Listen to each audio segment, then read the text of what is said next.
આજે ભારતીય જનતા પાર્ટી સાથે જોડાયેલા અમુક અસામાજિક લોકોએ આમ આદમી પાર્ટીની જે જનસભા થવા જઈ રહી છે એ જનસભાની કોપી મારી પોતાની રીતે બેનરો બનાવી અમારા નેતાઓ એમના ફોટાઓ મોફ કરી એમના માથા ઉપર ટોપી લગાડી અને બેનરો બનાવી અને લોકોને ઉશ્કેરવાના પ્રયાસો કર્યા, વિસ્તારમાં વૈમનસ્યતા ફેલાવવાના પ્રયાસો કર્યા અને તમામ લોકોએ ખુલ્લેઆમ સોશિયલ મીડિયાના માધ્યમથી ધમકી આપી કે જેવી રીતે દર વર્ષે રાવણને બાળવામાં આવે છે એવી જ રીતના અમે આવતીકાલે આમ આદમી પાર્ટીના નેતા ગોપાલભાઈ ઇટાલિયા અને અન્ય નેતાઓનો વિરોધ કરીશું.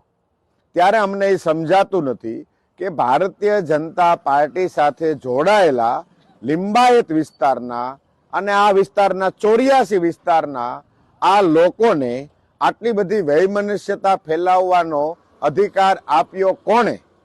આ વૈમનસ્યતા ફેલાવવાનો રસ આટલો બધો એમને શા માટે છે? આ બહુ સમજવા જેવું છે. આમ આદમી પાર્ટી આ વિસ્તારમાં આજે એટલે કે 8 તારીખે સાંજે 8 વાગે ગોડાદરા વિસ્તારના ખોડિયાર ચોક સાથે પરિવર્તન જનસભા કરવા જઈ રહી છે. આ વિસ્તારના ધારાસભ્યો, આ વિસ્તારના કોર્પોરેટરોના પેટમાં તેલ રેડાયું. એમને ખબર પડી ગઈ કે આ વિસ્તારના લોકો, રાજસ્થાની સમાજના લોકો આ સભાની અંદર જવાના છે.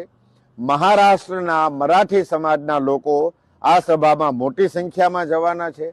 ઉત્તર ભારતીય લોકો જે આ વિસ્તારની અંદર રહે છે એમની અંદર પણ આમ આદમી પાર્ટીને લઈ અને ખૂબ જ લોકપ્રિયતા વધી છે, એ લોકો પણ જવાના છે.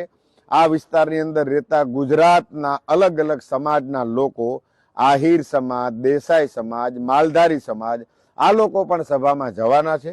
એટલે કોઈ પણ હિસાબે, કોઈ પણ ભોગે આ સભાને રોકવામાં આવે, આ સભાને ડિસ્ટર્બ કરવામાં આવે, લોકોની અંદર ભયનો માહોલ બનાવવામાં આવે, આ આશય સાથે અમુક અસામાજિક લોકો એમણે વૈમનસ્યતા ફેલાવવાના પ્રયાસો કર્યા છે.